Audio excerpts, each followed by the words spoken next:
Hi, ಎಲ್ಲರಿಗೂ ನಮಸ್ಕಾರ. Fun food M2 ಚಾನಲ್ಗೆ ಸ್ವಾಗತ. ಉಳಿದಿರುವ ಇಡ್ಲಿಯಲ್ಲಿ ಈ ರೀತಿ ಒಮ್ಮೆ ರುಚಿಯಾಗಿ ಸಖತ್ ಟೇಸ್ಟಿಯಾಗಿ ಉಪ್ಪಿಟ್ಟು ಮಾಡಿಕೊಡಿ. ಉಪ್ಪಿಟ್ಟು ಯಾವಾಗಲೂ ಬೇಡ ಅನ್ನೋರು ಕೂಡ ಇನ್ನೂ ಬೇಕು ಅಂತ ಖಂಡಿತ ತಿಂತಾರೆ. ಸಂಜೆ ಹೊತ್ತಲ್ಲಿ ಟೀ ಟೈಮ್, ಕಾಫಿ ಟೈಮಲ್ಲಿ ಈ ರೀತಿ ಉಪ್ಪಿಟ್ಟು ಮಾಡಿಕೊಟ್ರೆ ಒಂದು ಒಳ್ಳೆ ಸ್ನ್ಯಾಕ್ಸ್ ಕೂಡ ಆಗುತ್ತೆ. ಈ ರೀತಿ ಇರೋ ಇಡ್ಲಿಗಳನ್ನ ಕೈಯಲ್ಲೇ ಚೆನ್ನಾಗಿ ಕಿವುಚಿ ಪುಡಿ ಮಾಡಿ ಇಟ್ಕೋಬೇಕು. ಎಲ್ಲ ಇಡ್ಲಿಗಳನ್ನೂ ಈ ರೀತಿ ಕೈಯಲ್ಲಿ ನೀಟಾಗಿ ಕಿವುಚಿ ಪುಡಿ ಮಾಡಿ ಇಟ್ಕೋಬೇಕು. ಈ ರೀತಿ ಪುಡಿ ಆಗಿರೋ ಇಡ್ಲಿಗೆ ಒಗ್ಗರಣೆ ಕೊಟ್ಕೊಳ್ಳೋಣ. ಒಂದು ಬಾಣಲೆಗೆ ಸ್ವಲ್ಪ ಎಣ್ಣೆ ಹಾಕಿ ಇದಕ್ಕೆ ಸಾಸಿವೆ, ಜೀರಿಗೆ, ಕಡಲೆಬೇಳೆ, ಕಡಲೆ ಬೀಜ, ಕರಿಬೇವು ಹಾಕಿ ಕೆಂಪಗಾಗೋವರೆಗೂ ಫ್ರೈ ಮಾಡ್ಕೊಳ್ತಾ ಇದ್ದೀನಿ.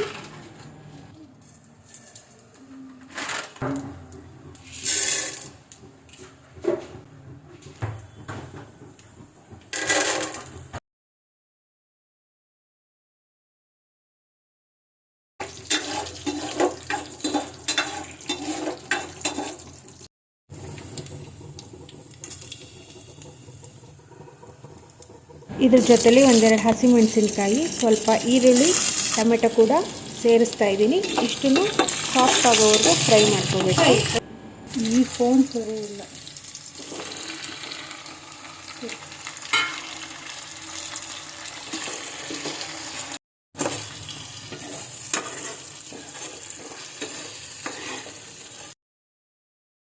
ಇದಕ್ಕೆ ರುಚಿಗೆ ಎಷ್ಟು ಬೇಕೋ ಅಷ್ಟು ಉಪ್ಪು, 1 ಸ್ಪೂನ್ ಆಗುವಷ್ಟು ಅರಿಶಿಣ ಪುಡಿನ ಸೇರಿಸ್ತಾ ಇದ್ದೀನಿ. ಇಷ್ಟನ್ನು ನೀಟಾಗಿ ಮಿಕ್ಸ್ ಮಾಡಿಕೊಂಡು ಇದಕ್ಕೆ ಪುಡಿ ಮಾಡಿಟ್ಕೊಂಡಿರುವ ಇಡ್ಲಿನ ಹಾಕಿ ಚೆನ್ನಾಗಿ ಮಿಕ್ಸ್ ಮಾಡ್ಕೋಬೇಕು.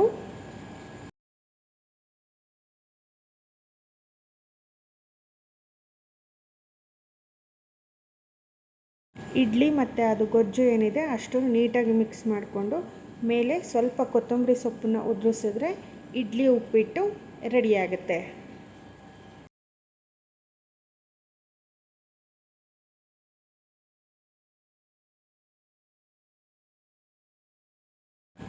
ಇದ್ರ ಜೊತೆಲಿ ಸ್ವಲ್ಪ ಕಾಯಿ ಚಟ್ನಿ, ಮೇಲೆ ಸ್ವಲ್ಪ ಖಾರ ಹಾಕ್ಕೊಂಡು ತಿಂತಾಯಿದ್ರೆ ತುಂಬಾ ರುಚಿಯಾಗಿರುತ್ತೆ.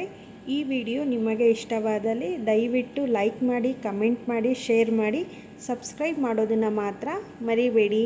Thank you.